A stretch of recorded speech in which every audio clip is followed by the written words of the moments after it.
Olá, pensa só comigo. E se o exército que defende nosso corpo, de repente decidisse fazer as pazes com o inimigo? Parece loucura, né?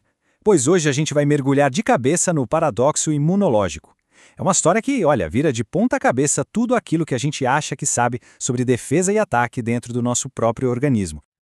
Soa bem contraditório, não é mesmo? Quer dizer, um sistema que foi feito para nos proteger e, do nada, ele resolve baixar a guarda. Mas como assim? Por quê? Bom, é exatamente isso que a gente vai investigar agora. Ok, para começar essa história, a gente precisa apresentar o personagem principal. E ele é um vilão bem famoso, viu? Especialmente para quem tem filhos ou para quem simplesmente se lembra da própria infância. O nome dele, Streptococcus mutans. Provavelmente todo mundo já ouviu falar das consequências dele, mesmo sem conhecer o nome da criatura. Ele está ali presente em muitas bocas e é o grande culpado por trás das cáries. Basicamente, ele adora um açúcar, se alimenta dele e no processo produz ácidos que vão corroendo o esmalte dos dentes. Parece um inimigo bem claro, né? Não tem como errar. Bom, e diante de um invasor desses, o nosso corpo tem um plano de ação, certo? Uma espécie de protocolo. Vamos ver então como essa nossa defesa natural deveria entrar em campo. Então, o processo padrão é aquele de manual, sabe? A bactéria chega, o nosso sistema de vigilância apita, reconhece a ameaça na hora e pá, começa a produzir armas específicas. Nesse caso, são os anticorpos IgA lá na saliva para neutralizar o invasor.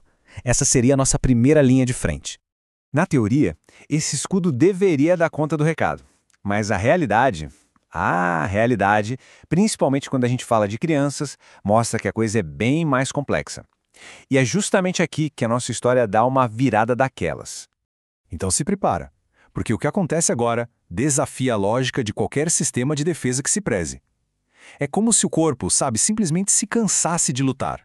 E esse fenômeno tem nome: tolerância imunológica. É um conceito-chave aqui. É aquele momento em que, em vez de lutar com mais garra, o sistema imune começa a, digamos, ignorar a ameaça. É isso mesmo. Ele simplesmente para de enxergar o inimigo como um inimigo. Mas por que raios isso aconteceria? Bom, a chave está na exposição constante e, o mais importante, muito cedo. Pensa num sistema imune de uma criança. Ele ainda está aprendendo a diferenciar quem é amigo de quem é inimigo. Aí, se uma bactéria se instala logo no comecinho da vida e fica por ali, o sistema pode acabar se confundindo. Ele começa a tratar aquela bactéria como se fosse parte da mobília da casa. Sabe, tipo, isso aqui sempre esteve aí, deve ser normal. Olha, a diferença aqui é gritante. De um lado, a gente tem a resposta que todo mundo espera. O exército em alerta máximo, pronto para a batalha. Do outro, a gente tem uma espécie de trégua. A defesa fica menos reativa, quase complacente. É exatamente aqui que o paradoxo fica claro. A presença constante do inimigo acaba tornando ele invisível para os guardas. E entender essa tal de tolerância nos leva direto para o X da questão. O problema não é só a presença da bactéria, mas sim quando e como ela se instala. Imagina só, a bactéria começa a construir uma verdadeira fortaleza na superfície dos dentes. O nome disso é biofilme. Uma vez que essa comunidade está toda organizada, bem estruturada, aqueles poucos anticorpos IgA que o corpo ainda produz viram tipo soldados solitários tentando invadir um castelo. A chance de sucesso é mínima. Eles simplesmente não dão conta e a defesa se torna praticamente inútil ali. Então, o ponto crucial é exatamente este. A colonização inicial, ou seja, a presença dessa bactéria bem no comecinho da vida de uma criança, funciona como um grande alarme. É um sinal claríssimo de que o risco de ter cáries lá na frente é muito, mas muito alto. Ok, mas por que esse alarme é tão certeiro assim? O que é que a presença dessa bactéria logo cedo diz pra gente sobre o que está rolando ali na boca? E aqui está a grande virada de chave no nosso entendimento. A bactéria nesse cenário não é a causa raiz do problema. Ela é mais um sintoma, um sinalizador. A presença dela, cedo, em grande quantidade, é tipo a fumaça que indica o incêndio. Ou seja, ela está ali porque o ambiente da boca já está perfeitamente preparado para ela crescer e se multiplicar. E que ambiente é esse, afinal? Bom, é uma combinação perigosa de fatores.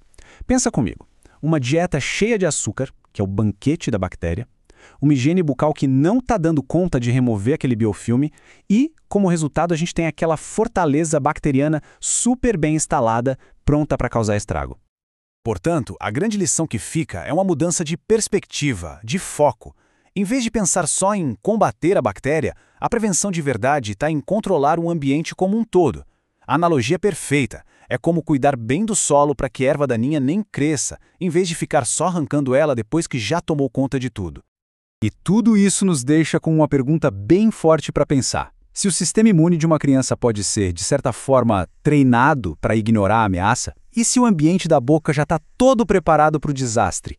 Será que, em alguns casos, a batalha contra a cárie já começa perdida? Fica aí a reflexão.